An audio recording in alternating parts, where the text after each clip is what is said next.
디모데후서 강의 두 번째 시간이고요. 1장 5절에서 8절 두려움이라고 하는 설교 제목입니다. 제가 지난주에 이제 사랑에 대해서 말씀드렸습니다. 이제 디모데와 바울 사이에 있었던 사랑의 관계에 대해서 말씀드렸습니다.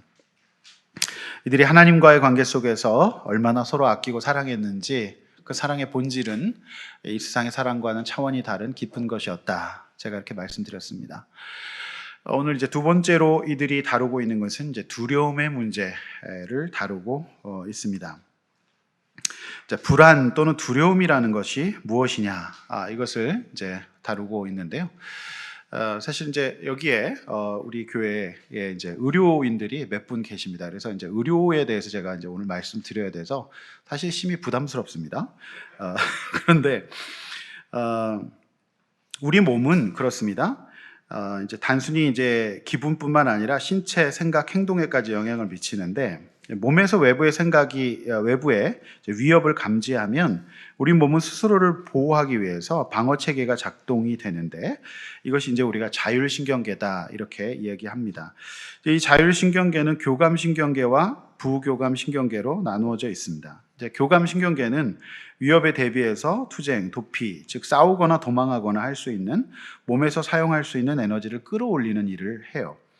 이 과정에서 이제 몸은 가슴이 두근거리거나 호흡이 가빠지거나 식은땀이 흐르거나 입이 마르고 손발이 차가워지는 이런 증상을 몸이 나타냅니다. 또 심할 경우에 숨이 잘 쉬어지지 않을 수도 있는데, 이런 증상은 이제 생리적인 변화로 나타나는 자연스러운 증상으로서 이제 두렵기도 하고 괴롭기도 하고 불편한 기분이 커질 수도 있다. 이렇게 말합니다.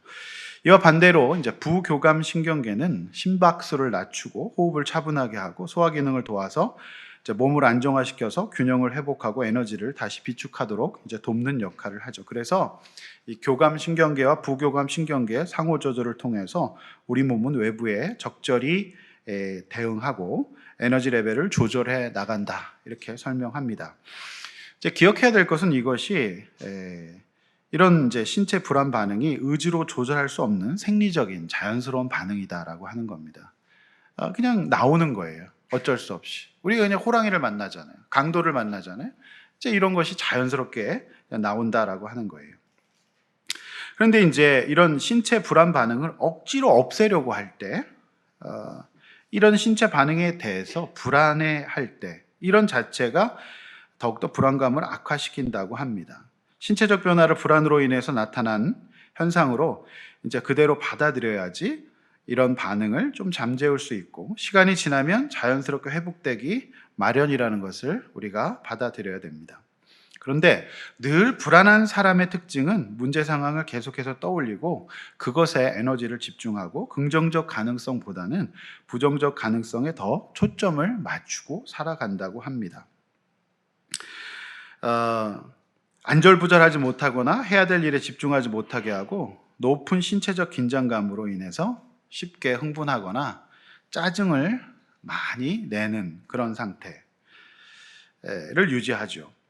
자, 어떤 연구 결과에 따르면 불안, 그러니까 두려움 많은 사람들이 걱정하는 그 걱정의 내용들을 분석해 본 결과 40% 정도는 걱정할 가능성이 일어날 일이 없는 그런 일이었고, 30%는 이미 일어난 일이었다고 합니다. 그리고 26%는 걱정할 가치가 없는 사소한 일이었다고 합니다. 또 사람들이 하는 걱정의 경우 4% 정도만이 대처 방안을 찾아야 하는 소위 해결해야 될 걱정. 우리 걱정의 대부분은 걱정 안 해도 되는 일이고요. 4% 정도는 실제로 해결해야 될 걱정이었다고 합니다. 마음을 치료하는 이제 치료자들은 불안을 겪고 있는 내담자들을 되게 이런 조언을 합니다. 불안을 나를 이제 괴롭히는, 없어져야 될 하나의 감정으로 받아들이기보다는 크게 세 가지를 조언을 합니다. 신체, 인지, 행동으로 나누어서 보는데요. 교과서적인 처방입니다. 굉장히 불안한 사람은 일단은 요 신체를 조절하라고 하죠. 그래서 굉장히 몸이 경직되고 답답하고 막 이제 견디지 못할 때 호흡을 시킨다든지 이완시킨다든지 이렇게 해서 몸을 이제 좀 조절하도록 이완시키는 거죠. 근데 이게 자기 스스로 조절할 수 없을 경우에 약물의 도움을 받도록 권합니다. 나도 내 몸을 어떻게 할 수가 없어요. 이제 공황이 심해지고 그러면 이제 약물을 처방하기도 합니다. 또 인지, 생각을 바꾸는 거죠. 일어나지 않을 일들, 비합리적인 생각에 꽉 사로잡혀 갖고 계속 부정적인 생각으로 몰아갈 때에는 합리적인 생각으로 바꿔야 돼요. 그리고 이제 인지의 변화, 인지적인 치료라고 얘기를 하죠. 4% 정도만 내가 대처해야 될 고민이인데 96%에 일어나지 않을 일들, 하지 않아도 될 걱정들을 하면서 하니까 인생이 굉장한 두려움과 걱정에 사로잡혀 짜증과 흥분 가운데 살아가는 겁니다. 그걸 이제 인지치료라고 하죠. 근데 이 인지에서 굉장히 효과적인 것이 제가 볼 때는 예배, 그리고 이제 어떤 이제 심리적인 상담, 이런 것도 중요하겠죠. 그리고 또 하나는 이제 행동이에요. 점진적인 노출 같은 거죠. 내가 만약에 학교에 상처를 받았어요. 그럼 학교는 절대 안 가. 이거보다는 조금씩이라도 학교를 한번 가보는 거죠. 직장에 안 가보다는 조금씩이라도 직장을 한번 가보는 거죠. 아르바이트라도 한번 해보는 겁니다. 대인관계에 상처를 받았다면 아예 대인관계를 꺾는 것이 아니라 지지받을 수 있는 대인관계에 한번 가보는 거예요. 점진적인 노출, 이런 행동을 시도해보는 겁니다. 제가 볼 때는 행동 치료의 어떤 정말 짱은 개통령 강영욱 씨예요. 그분 대박입니다. 개통령. 이게 이 행동 치료하는 거. 그 개는 훌륭하다. 그 프로그램 보시면 행동 치료의 끝판왕을 볼 수 있습니다. 그래서 사실 이 심리적인 분야에서 사실 전혀 어울리지 않는 게 행동 치료거든요. 사실 행동으로 사람 마음 변화시킨다? 그게 들어와 있는 게 사실 이제 파블로프라고 하는 사람이 이제 그거를 이제 시작했는데 사실 가능합니다. 그래서 그 프로그램 잘 보면 개가 사실 이 행동을 변화시키면 개가 변화되거든요. 개 마음이 변화돼요. 개 생각의 어떤 그 태도가 변화되는데, 근데 이제 개에게 압도당해가지고 개에게 끌려다니는 견주들이 좀 계시죠. 그래서 이제 행동이 변화될 수 있다. 그래서 몸, 생각, 행동, 요 세 가지가 사람의 변화의 핵심적인 내용입니다. 그래서 이제 저 같은 이제 상담 치료자들이 이런 세 가지 방법들을 계속 이제 사용을 해요. 자, 서론이 이제 좀 길어졌는데, 아무튼 오늘 이제 우리 교회 이제 의료인들이 좀 계셔가지고 제가 이제 이런 얘기하기 굉장히 부담스럽습니다. 어쨌든 이건 이제 상식선에서 할 수 있는 내용들이고 틀린 얘기는 아니라고 이제 보여지는데요. 자, 지난주에 제가 험지에서 어린 제자 디모데가 바울이 없는 험지 에베소 교회에서 홀로 사역을 감당하면서 굉장한 불안 증세를 보이고 있어요. 그래서 두려워하지 말아라. 요거를 계속 보이거든요. 오늘 이 본문에서 제가 보여지는 증상은 거의 불안장애적인 증상을 보이고 있어요. 굉장히 작지 않은 두려움이라고 하는 증상, 걱정이라고 하는 증상, 요게 이제 그 디모데라고 하는 어린 청년 사역자, 젊은이의 마음을 지배하고 있어요. 그래서 두려워하지 말아라, 걱정하지 말아라, 떨지 말아라, 요게 이제 굉장히 반복돼서 표현되고 있어요. 걱정이 많은 젊은이였던 거예요. 너무 무섭고 두렵고 힘들었던 거죠. 내가 이거 할 수 있을까? 내 미래는 어떻게 될까? 그러니까 아무래도 그래서 이 디모데가 위장장애가 있었던 거죠. 그래서 물만 쓰지 말고 그 당시의 의약품이었던 포도주를 써라, 이런 말을 하는 것을 보아서 이 디모데는 굉장한 경직을 경험했을 것이고 마음속에서 앞으로 예측하지 못하는 자신의 미래에 대해서 불안해했을 거예요. 그래서 사랑으로 그를 지지한 다음에 이제 이 어떤 디모데의 마음속에 있는 불안, 걱정, 요거를 이제 케어하고 있는 것이 오늘 본문의 이제 주제가 되겠습니다.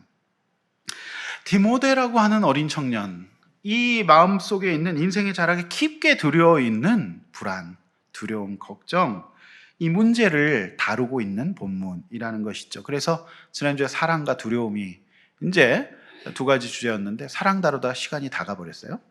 그래서 이제 오늘 두려움을 이제 다루는 건데 굉장히 오늘도 다룰 것이 많아요. 짧은 본문이겠지만 여러분 옆에 있는 분들 얼굴을 보십시오. 두려워 보이나 안 두려워 보이나?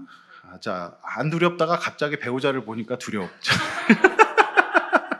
갑자기 안 두렵다가 자녀를 보니까 두려울 수 있어요. 자, 두렵죠. 여러분 우리 인생이 우리의 삶이 걱정이 많아요. 근심이 많죠. 자, 우리 이 문제를 어떻게 처리할 것인가? 자, 이 문제를 조언하는 바울의 이 조언의 문제를 우리가 함께 살펴보고 이 문제를 잘 처리할 수 있는 시간 되기를 주의 이름으로 축원합니다. 자, 본론입니다. 5절입니다. 이는 내 속에 있는 거짓이 없는 믿음이 있음을 생각함이라. 자, 디모데는 거짓이 없는 믿음의 청년이었어요. 자, 얼마나 좋은 칭찬인지 몰라요. 사실 바울이 이런 점 때문에 많은 사역자 후보생 중에 디모데를 낙점한 거예요. 디모데가 공부를 잘해서, 디모데가 잘생겨서 아니에요. 디모데는 그림자가 없는 믿음, 앞과 뒤가 같은 믿음, 흔들림 없는 믿음, 일관성과 지속성이 있는 믿음, 속임이 없는 믿음, 바로 그것이 디모데의 믿음이었어요. 디모데는 일구이연하지 않는 믿음이 있었어요. 믿음의 순도 앞에서 디모데가 너무 순도 100% 좋은 믿음을 갖고 있어서 바울이 디모데를 에베소 교회의 목회자로 낙점한 거죠. 특별히 믿음이에요. 믿음이란 어떤 현실적인 보상이나 손에 잡히는 확증을 가지는 것이 아니에요. 지금 딱 뭐가 주어진 게 아니란 말이죠. 하나님을 바라보는 거예요. 응답되지 않는 기도의 제목을 응답되는 것으로 믿는 믿음이에요. 기도하고도 의심하는 믿음은 거짓 없는 믿음이 아니에요. 낙심되는 환경이 반복된다고 해서 낙심하는 믿음은 거짓 없는 믿음이 아니에요. 하여간 당시에 최고의 순수하고 깨끗한 믿음이었던 것 같아요. 바울은 로마의 지하 감옥에서 이런 디모데의 믿음을 생각하면 용기가 되고 위로가 되고 도전을 받을 정도였던 것 같아요. 바울의 그 마음속에 굉장한 에너지가 되는, 어떤 소망도 없는데 디모데를 생각하면 굉장히 마음속이 따뜻해지고 훈훈해지는 거예요. 마치 내 비록 하나도 이 땅에 해놓은 것이 없지만 최선의 삶을 살아가고 세상에 빛이 되는 자녀를 바라보는 부모의 모습 같은 어떤 그런 마음이었을 것으로 보여집니다. 여러분은 어떤 믿음을 갖고 있습니까? 어떤 사람입니까? 좋은 사람입니까? 좋은 믿음을 갖고 있습니까? 자, 그런데 5절에 계속 보면 이 믿음은 먼저 내 외조모 로이스와 내 어머니 유니게 속에 있더니 내 속에도 있는 줄을 확신한다. 이렇게 말하고 있습니다.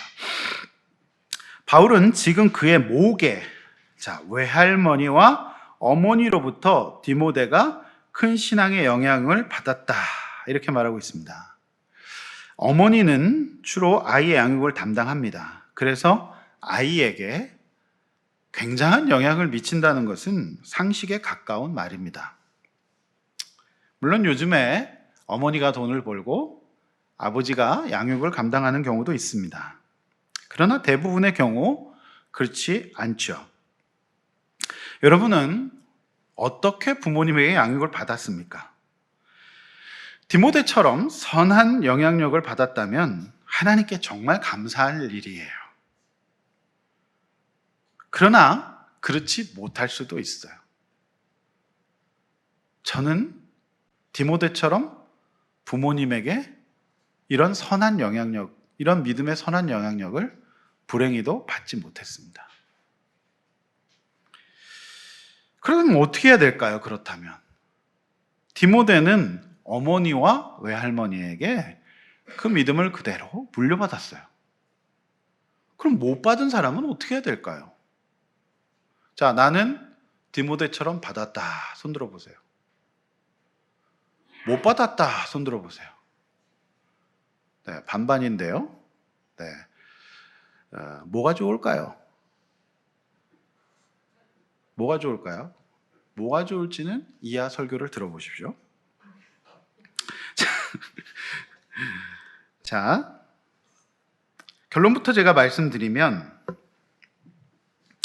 저는 이제 우리가 성숙한, 정말 우리가 성숙한 그리스도인이 되는 데는요, 세 가지 정도의 단계가 필요하다고 생각해요. 발달 단계에는. 첫 번째, 디모데처럼 가정이죠. 그러니까 부모님부터 선한 영향력을 받는 거죠. 두 번째는 가정을 떠나서 디모데가 바울을 만났듯이 좋은 선생님 또는 좋은 영향력을 받을 수 있는 관계, 만남을 통한 변화예요. 그런 일이 있습니다. 세 번째, 이제 직접 삶 속에서 복음과 함께 고난을 받으면서 성숙해지는 거. 가정, 만남, 삶 속에서 이렇게 세 가지 단계로 사람은 성숙해진다고 보여집니다. 자, 요게 이제 구체적으로 제가 이제 이하의 설명을 이제 제가 드릴 텐데, 자, 디모데는 다행히 좋은 가정에서 양육을 받았습니다. 그런데 그렇게 좋은 부모님의 양육을 받았음에도 불구하고 디모데는 여전히 부족한 면이 있었어요. 그렇게 좋은 믿음을 가지고 있었음에도 불구하고 그는 여전히 불안과 두려움이라고 하는 감정을 다스리지 못하고 있어요. 이것을 통해서 우리가 알 수 있는 것은 뭐냐? 사람의 성숙은 한 방에 완성되지 않는다. 이것을 우리가 알 수 있죠. 무슨 말이죠? 만약 내가 좋은 신앙의 양육을 부모님으로부터 받지 못했다고 할지라도 공평하신 하나님은 이제 내가 좋은 스승을 만나서 내가 발달할 수 있을 것이고, 나아가 하나님께서 말씀을 주시고 내 삶 속에서 사람 막대기의 인생 채찍으로 내 인생을 어긋나지 않도록 잡아주실 것이다 라고 하는 것이죠. 따라서 이제라도 주어진 위치 속에서 내가 자녀로서 또는 부모로서 좋은 신앙, 좋은 신앙의 자녀, 좋은 부모, 좋은 신앙의 자녀가 되면 그게 최고라고 하는 겁니다. 자, 대표적인 예가 다윗이에요. 다윗은 그닥 좋은 집안에서 태어나지 못했어요. 그러나 다윗은 어떻게 합니까? 최고 좋은 자녀가 되잖아요. 그 속에서 하나님을 바라보면서 하나님 앞에서 어떻게 합니까? 최선을 다하죠. 그가 누굴 만납니까? 요나단이라고 하는 사람을 만나서 지지를 받아가지고 좋은 우정관계 속에서 최고의 멋진 사람이 되잖아요. 자, 또 이럴 수도 있어요. 사울이라고 하는 굉장히 부정적인 부모 밑에서 누가 나옵니까? 요나단이라고 하는 사람이 나올 수도 있어요. 이들이 굉장히 좋은 예가 되는 거죠. 따라서 하나님은 공평하세요. 여러분, 제가 아까 이제 여러분 나눠 손을 드셨는데, 좋은 가정에서 좋은 신앙의 모델로 양육을 받은 디모데는 불안장애를 갖고 있었어요. 그죠? 오늘 불안했어요? 네. 따라서 중요한 것은 내가 지금 공평하신 하나님 앞에서 어떻게 살아가느냐가 중요하다. 이것이 핵심입니다. 여러분, 저는 디모데와 같은 부모님의 양육을 못 받았습니다. 그러나 하나님께서 저에게 바울과 같은 스승들을 많이 보내주셨어요. 하나님은 공평하신 줄로 믿습니다. 아무리 좋은, 본문 6절이에요. 그러므로 내가 나의 안수함으로 내 속에 있는 하나님의 은사를 다시 부릴 듯하게 하기 위하여 너로 생각하게 하노니. 여러분, 6절이 중요합니다. 바울이 안수해서 어떤 일이 일어납니까? 디모데의 생각을 지켜주는 거예요. 디모데의 인지를 지켜주는 겁니다. 안수 기도의 결과는, 바울의 안수 기도의 결과는 뭐예요? 디모데의 인지가 지켜지는 거예요. 건강하게, 합리적으로, 불안에 압도되지 않고 디모데의 생각이 지켜지는 겁니다. 할렐루야. 요 굉장히 중요합니다. 여러분, 디모데에게 굉장히 좋은 은사의 핵심은 디모데의 생각이 지켜지는 거다. 생각이 달라지는 거다. 인생을 바라보는, 나를 바라보는 생각이 달라지는 거다라고 하는 거예요.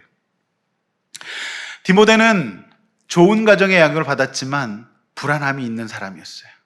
근심과 걱정이 많은 사람이었어요.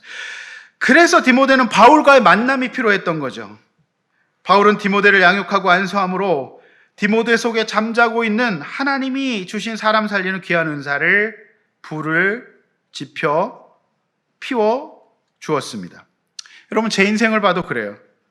하나님은 저를, 교회를 통해서 만남의 축복을 주셨어요. 우리 교회가 후원하고 있는 선교사님이죠. 이구 선생님을 제 안에 있는 영혼 구원의 불씨를 지펴주는 선생님으로 저를 만나게 하셨어요. 저는 예수 믿기 전에 제 자신을 사랑하지 못했고, 저는 축복받지 못한 사람이라 생각했어요.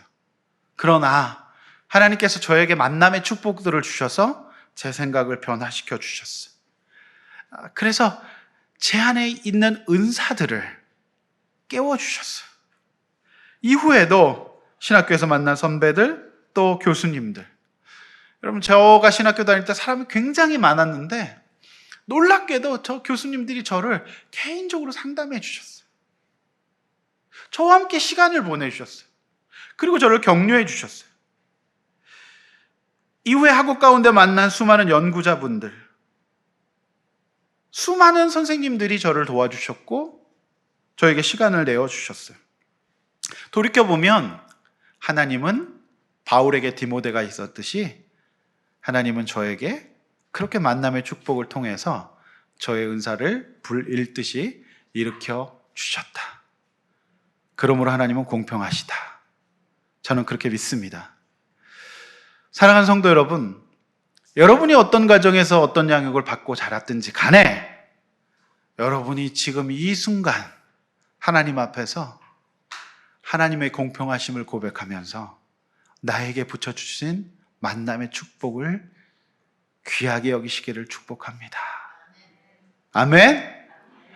여러분, 금요일 날 교회 절차에 따라 우리 고숙한 성도님의 세례문답을 진행했습니다. 우린 또 장로교회 아니겠습니까? 제가 절차를 굉장히 중요하게 여기는 사람입니다. 그래서 제가 세례문답을 진행했습니다. 그래서 성도님에게 딱 물었어요. 성도님, 교회란 무엇입니까? 이거 모르고 세례받으면 안 되잖아요? 딱 물었더니 정확한 답변하셨어요. 교회란 하나님을 믿는 사람들의 모임입니다. 멋지지 않습니까? 교회는 건물이 아니에요. 하나님 믿는 사람들의 모임이에요.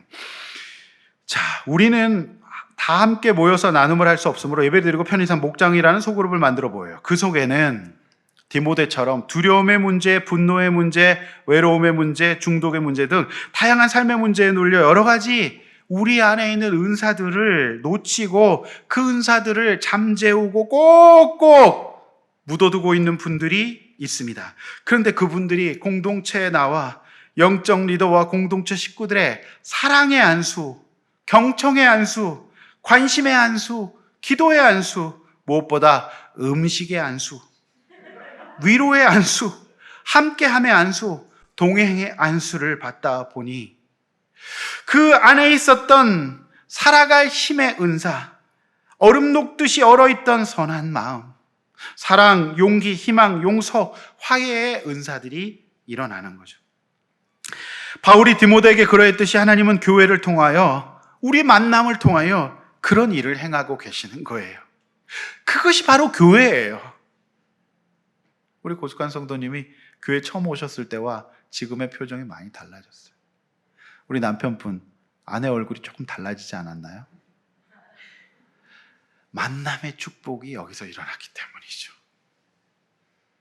우리 남편분도 이 만남의 축복이 이어지기를 축원합니다. 집에 계시면 뭐 하겠어요? 두 분이서 심심하신데. 네.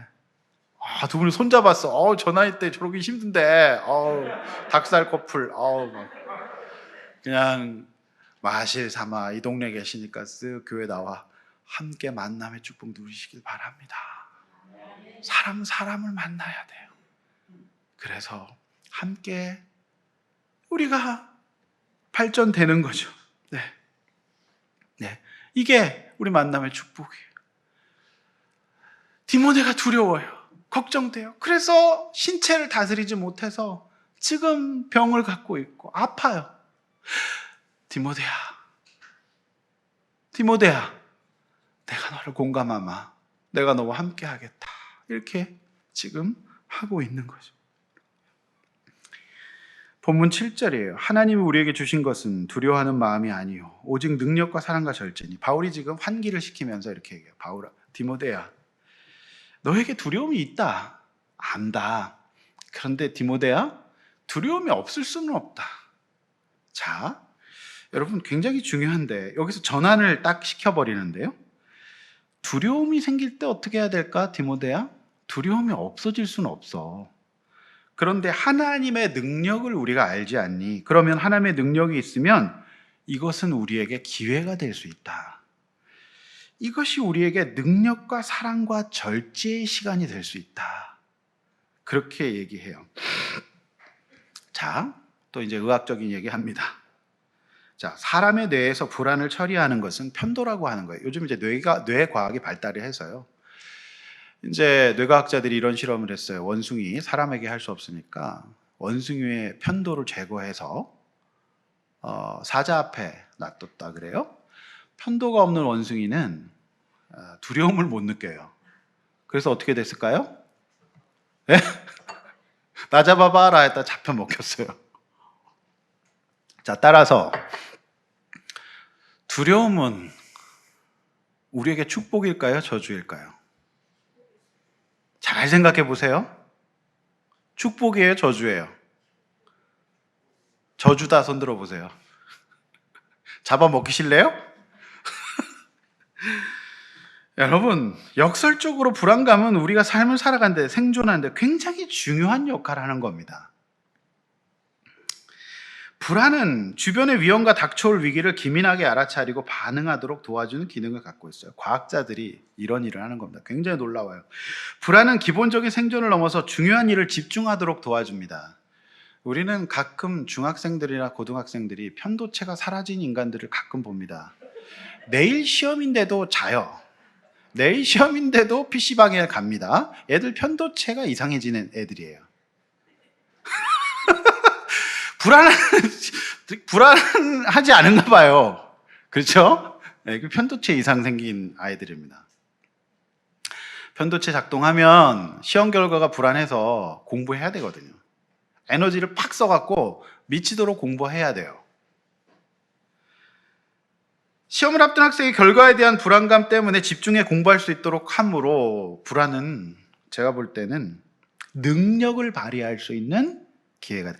바로 이 얘기예요. 제가 이걸 묵상하고 또 묵상하고 하면서, 그렇구나, 바울이 지금 디모데야, 너가 하나님이 주신 하나님의 능력이 있다면 너가 좀 불안하지, 걱정되지. 그러나 요게 하나님 있잖아? 그러면 네가 그게 능력이 될 수도 있다? 그래서 그것이 네가 불안이 올 때마다 하나님의 능력을 발휘할 수 있는 기회로 삼아라. 그리고 자, 고개들 절 보세요. 자, 불안한 분들이 꼭 이럴 때 안 보시거든요. 불안하죠? 안 불안하세요? 그걸 뭘 물어보세요? 뻔한 걸. 그렇게 보잖아요. 지금 불안하거든요. 자, 불안하시죠? 자, 불안할 때 하나님의 사랑을 기억하면서, 여러분, 나를 사랑하고 하나님을 사랑하면서 하나님께 맡기며, 여러분, 믿음으로 내가 할 수 있는 최선의 4%만 감당하면 돼요. 나머지를 어때요? 96%까지 끌어안으면서 나를 다운시키지 말자는 거죠. 우리가 최고의 인지치료는 제가 볼 땐 예배라고 보여집니다. 말씀을 꽉 붙들고, 또 이게 자꾸 헷갈릴 때는, 여러분, 유튜브는 왜 올려놓습니까? 계속 듣는 거죠. 그래서 딱 인지를 잡고 말씀을 사랑해요. 김창호 아무리 들어봐야 소용없습니다. 여러분, 김창호 콘서트가 돈을 수십만 원을 내고 거기 왜 갑니까 도대체? 굉장히 MSG 쳐서 마일드하게 풀어놓은 거예요. 그러니까 여러분, 말씀을 딱 붙들고 들음 일러올 때 최선 다하고, 절제는 뭐예요? 불안을 통제하라는 거예요. 불안에 미치겠을 때 불안이 여러분의 인생을 잡아먹지 말게 하라는 겁니다. 자, 제가 수요 큐티 예배 때 드렸던 대표적인 선수가 다윗입니다. 다윗은 블레셋 무리 앞에 불안합니까? 안 불안합니까? 걔는 혼자예요. 블레셋은 엄청 많아요. 사울이 그걸 알고 미가를 선물로 걸어서 전쟁하면 100% 죽을 걸 알았어요. 무기도 없고 숫자가 적기 때문에 100% 죽을 걸 알았죠? 처음 듣습니까? 왜 이렇습니까? 제가 지금 영어로 설교합니까? 자, 알았어요. 그렇죠? 그런데 다윗은 어떻게 합니까? 그 위기를 하나님을 믿고 기회로 삼죠. 자, 능력의 기회로 삼죠. 사실 골리앗 앞에 섰을 때부터 다윗은 그 위기를, 그 두려움을 기회로, 능력으로 삼잖아요. 그쵸? 왜 이러세요? 그렇습니까? 안 그렇습니까? 갑옷 입고 벗고 자기에게 맞는 툴을 딱 잡아요. 물맷돌과 짝대기 하나 가지고 어떻게 해요? 기회로, 능력으로 삼잖아요. 싸우잖아요. 그렇죠? 그래서 누굴 사랑해요? 하나님을 사랑하고 예수 하나님의 이름으로 가잖아요. 그리고 절제하죠. 그때마다 뭘 절제했어요? 겸손으로. 오버하지 않았잖아요. 나는 겸손합니다. 나는 갑옷과 투구가 아니라 이게 맞습니다. 이렇게 하면서 자신의 툴을 사용하잖아요. 그렇게 이제 능력, 뭐예요? 사랑, 절제. 두려움이 올 때 이걸로 딱 통제하면서 승리하는 거죠. 자, 사무엘상 29절, 30절 읽어봅니다. 앞에 보시고 시작. 사울이 다윗을 더욱더욱 두려워하여 평생의 다윗의 대적이 되니라. 블레셋 사람들의 방백이 싸우러 나오면 그들이 나올 때마다 다윗이 사울의 모든 신하보다 더 지혜롭게 행하며 이에 그의 이름이 심히 귀하게 되니라. 자, 여기서 그 다윗은 지금 이렇게 작동하고 있는데 그렇게 반대로 가는 인간이 있어요. 왕이었는데도 불안장에 시달리고 있는 인물이 있으니 누굽니까? 더욱더 두려워하더라. 모든 것을 가지고 권력과 부와 명예를 가지고도 불안장에 시달리는 인물이 있으니 누구예요? 사울이에요. 다윗은 아무것도 없는 목동이에요. 두려움을 찾아볼 수가 없어요. 그렇지 않습니까? 바울 역시 마찬가지예요. 로마 감옥에서 두려움을 찾아볼 수 없잖아요. 사랑하는 성도 여러분, 두려움, 불안 우리 가운데 없을 수 없어요. 그때 그것이 올라올 때 저와 여러분이 사랑, 능력을 발휘할 수 있는 기회로 삼아야 돼요. 그것이 과도한 게 문제라는 거예요. 여러분, 저와 여러분의 인생의 선행사건이 무엇이 있을지 몰라요. 대부분의 불안은 크게 세 가지가 있어요. 불안장애는 대표적인 게 공황장애예요. 그리고 범불안장애. 모든 게 불안해요. 밖에 나가면 사고 날까 봐 불안하고 벼락 맞을까 실제로 그래요. 저는 어떤 중학생이요. 실제로 전쟁이 날까 봐 불안해하는 전쟁 불안 장애가 있는 중학생을 상담한 적이 있습니다. 실제로 걔는 전쟁이 날까 봐 불안해해요. 그래서 못 살겠대요. 범불안 장애, 그 다음에 사회 불안 장애. 회사를 못 가겠대요. 학교를 못 가겠대요. 왜? 사람들이 나를 무시할까 봐. 이런 경우가 있습니다. 이게 이제 대표적인 불안장애거든요. 근데 이 모든 것들을 어때요? 이걸 이제 통제해서 나가야 되는데 이 성경에 나오는 인물들이 사실은 이 디모데나 다윗이나 모든 경우에 해당되는 경우예요. 임상적으로 제가 봤을 때. 자, 그래서 이 국면을 이 바울은 바꿔가고 있어요. 아니다. 자, 불안은 작동될 수 있다. 그런데 디모데야, 불안이 올 때마다 그것을 너의 능력으로 삼을 수 있다라고 얘기를 한 거예요. 여러분, 저 여러분은 크리스찬입니다. 우리 고숙한 성도 오늘 세례 받으셨어요? 이제 고숙한 집사님입니다. 축하합니다. 네, 우리 집사님이에요? 우리 집사님의 남편이 되신 거예요? 그래서 집사가 된 거죠. 교회 집사예요. 세례교인은. 그래서 서리 집사가 되신 건데 불안이 생길 수 있죠. 그때마다 그리스도인은 능력을 발휘할 수 있어요. 왜? 하나님의 능력 때문에. 그게 다윗이에요. 자, 잘 보세요. 이제 하나님과의 관계에서 불안은 긍정적인 역할을 할 수 있어요. 작동돼야 될 불안이 있습니다. 여러분 잘 보세요. 인간이 하나님의 명령을 어기고 죄를 짓는데도 불안하지 않으면 어떻게 됩니까? 여러분, 죄를 짓고 나쁜 짓을 하는데 불안해야 됩니까? 안 해야 됩니까? 해야 되죠. 사람 죽이는데 불안해야 됩니까? 안 불안해야 됩니까? 불안해야 되죠. 그러므로 인간이 불안하도록 해놓은 거는 하나님이 인간에게 주신, 너희가 인간이고 피조물이라는 것을 알도록 하나님 주신 선물이에요. 불안이 과도한 것이 문제지, 인간이 불안한 것은 하나님이 주신, 인간을 지키기 위한, 인간의 본분을 알게 하는 하나님의 선물이에요. 여러분, 특별히 영적 불안은 순기능이 반드시 있습니다. 인간이 하나님으로부터 벗어나려고 할 때, 영적으로 다운될 때, 죄 가운데 있을 때 불안이라고는 신호가 작동돼야 돼요. 이때 불안은 하나님이 우리를 구원하시고자 하는 하나님의 사인이에요. 여러분 잘 생각해 보세요. 돌이켜보면 불안과 고난이 가운데 처해 있을 때 하나님을 더 찾게 돼요. 모든 것이 잘 되고 부족함이 없어 보이는 삶 가운데 하나님 찾는 사람 거의 없습니다. 인생이 가장 밑바닥에 처해 있을 때, 어찌할 방법이 없을 때 결국 하나님께 매달리게 되는 것이 인간이에요. 역설적으로 우리는 불안 가운데 하나님을 더 찾고 의지하면서 주님의 큰 축복을 경험합니다. 거의 대부분입니다. 우리 고숙한 성도님, 굉장히 축복받으셔서 교회 나오셨어요? 아니지 않습니까? 따라서 지나친 불안의 압도됨을 우리는 경계해야 되지만 여전히 불안한 가운데 하나님께 길을 묻고 하나님의 뜻을 구하며 은혜를 소망하게 됩니다. 요즘이 어떤 세상이에요? 인간이 하나님을 두려워하지 않고 죄를 두려워하지 않습니다. 그러나 평범한 대부분의 사람들은 희미한 두려움이 남아 있어요. 그래서 불안은 하나님의 축복의 통로가 될 수도 있어요. 우리가 불안한 것은 우리가 피조물이라는 것을 증명하는 것인지도 모른다는 사실입니다. 할렐루야. 여러분, 제가 큐티책을 출판사에 오랫동안 만들었는데 큐티책이 제일 잘 팔릴 때가 언제인지 아십니까? 역사 이래로 IMF 때 제일 많이 팔렸습니다. 여러분, 이제 말씀을 이제 정리합니다.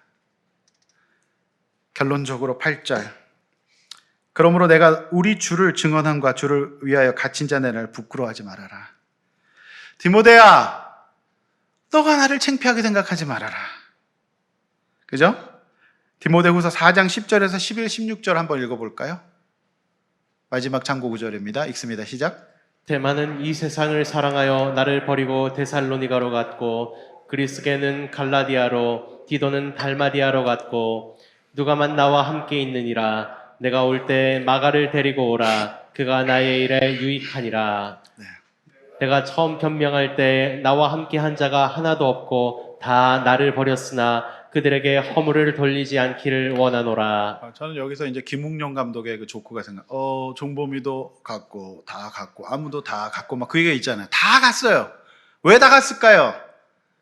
불안하니까 간 거예요. 바울처럼 될까 봐. 그런데 바울은 내가 그들 책망하지 않겠다 이렇게 얘기하죠. 여러분, 어제 우리 결혼했어요. 그러면서 주례사의 대명사 뭡니까? 검은 머리 팥뿌리가 되도록. 여러분, 사랑하면 뭘 함께 해야 돼요? 우리가 정말 친하고 사랑하고 함께하는 팀에게 자주 하는 말 뭡니까? 고생했어, 수고했어, 이런 말 많이 하죠?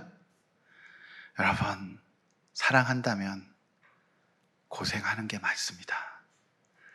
사랑한다면 함께 고난 받는 게 맞아요. 여러분, 자녀를 사랑하죠. 사랑하니까 함께 그 자녀를 기르면서 고생하는 거죠. 맞습니까? 사랑에는 함께 고난받음이 포함되어 있어요. 어제 이제 결혼했지만 우리는 결혼 생활 해본 사람 다 그렇게 합니다. 에휴, 쟤들 이제 고생하겠구나. 그게 이제 인지상정이죠. 네, 그렇지 않습니까? 성도 여러분, 제가 이제 서론에서 말씀드렸지만 96%가 사실은 걱정 안 해도 될 거예요. 여러분, 사도행전에서 사도 바울의 인생이 사실은 고난도 고난이었지만 우리는 압니다. 사도행전에서의 사도 바울의 인생이 영광이 많았습니까? 기적이 많았습니까? 고난이 많았습니까? 사실 고난 4% 정도 있었지만 엄청난 영광이 많았잖아요. 기적이 많았어요. 그렇지 않습니까? 사랑하는 성도 여러분, 고개들 잘 보십시오. 여러분, 기독교 2000년 역사에서 가장 영광이 많은 사람 누군지 아십니까? 사도 바울이에요. 여러분, 영어권이나 유럽에 가고 폴 불러보세요. 폴! 수많은 사람들이 되돌아봅니다. 그 정도로 바울은 영광이 있어요. 수많은 학교, 병원, 교육기관이 세인트 폴이라고 하는 바울의 이름을 붙여두고 있어요. 그 정도로 바울은 잠깐의 고난을 받은 것 같지만 사실은 영광이 있어요. 지금도 그에 관한 수많은 논문과 연구가 진행되고 있어요. 사랑하는 성도 여러분, 제가 고생한 것 같지만 저는 고생하지 않아요. 사실은 영광이 훨씬 더 많았어요. 성도 여러분, 복음으로 이 시대에 산다는 것이 고생일 것 같습니까? 아니에요. 영광입니다. 저는 그래서 오늘 복음과 함께 고난을 받으라는, 따라서 해봅시다. 복음과 함께 영광을 받으라.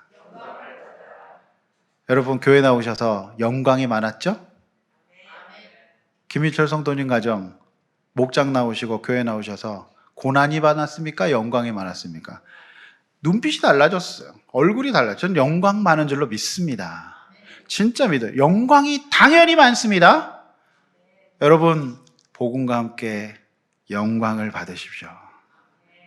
근데 물론 이제 아침에 여기 나와야 되고, 목장에서 이제 5분 얘기하고 3시간 들어야 되고, 그런 이제, 그게 이제 고난이라면 고난이죠? 그렇지만, 오늘 이 복음과 함께 고난받으면 영광을 받을 줄로 믿습니다. 할렐루야! 아멘! 이렇게 한번 나눠보십시오. 자녀에게 어떤 영향을 미치고 있는 부모인가요? 자녀로서 부모에게 어떤 영향을 받았습니까? 이거 한번 나눠야 돼요. 그리고 공평하신 하나님의 만남의 축복을 통해 나를 성장시켜 주시고 은사를 불붙여 주심을 믿습니까? 네. 여러분, 하나님 공평하세요? 네. 지금 우리가 능력, 사랑, 절제를 가지고 승리합시다. 자, 자주 압도당하고 있는 두려움과 불안은 뭔지 나누고요. 우리가 서로 기도하고 능력과 사랑과 절제로 우리 인생의 두려움을 돌파해 나갑시다. 할렐루야! 아멘! 우리 찬양하고 기도하겠습니다.